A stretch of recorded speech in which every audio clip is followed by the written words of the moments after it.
In addition to being a great modeling tool, Sagemodeler can also be used to create data visualizations. So if you launch Sagemodeler and create a blank workbook, create new document, and then you can import any of your data into Sagemodeler.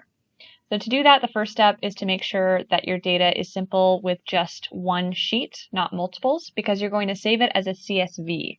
Multiple sheets will be lost if you do that. So File, Save As, make sure that it is a CSV, and you can save. And then to import it, you can just go to the menu at the upper left, hit Import, and then you can drag and drop whatever data you want to bring into Sagemodeler. So here is some plankton data from a sample of the boat cruises. And we have information on the number of plankton species present, the ocean temperature, as well as what season and month and year those measurements were taken or those samples were collected.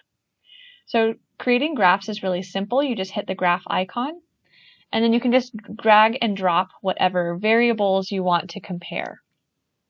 So there's a few different ways you can do this. If you want to compare different categories, you can make something kind of like a bar graph by bringing, for example, if I want to know, let's look at season actually.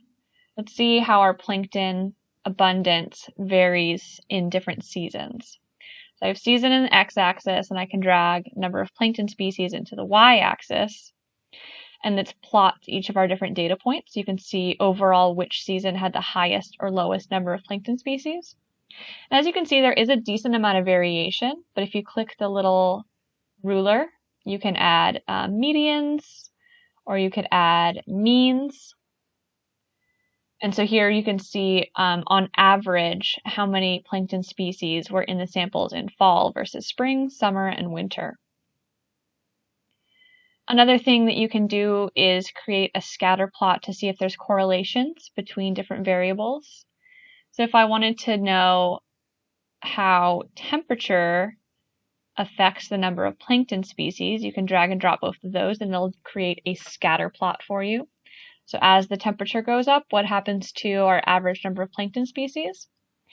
Again, a decent amount of variation, but to make sense of it, we can add a least squares line to see if there's a trend. It seems that there is a negative correlation between those. So we have more plankton species when our temperature is colder. And it'll give you the equation of the line as well if you want to see what the trend looks like. So several different ways you can visualize data in Sagemodeler, and all pretty intuitive.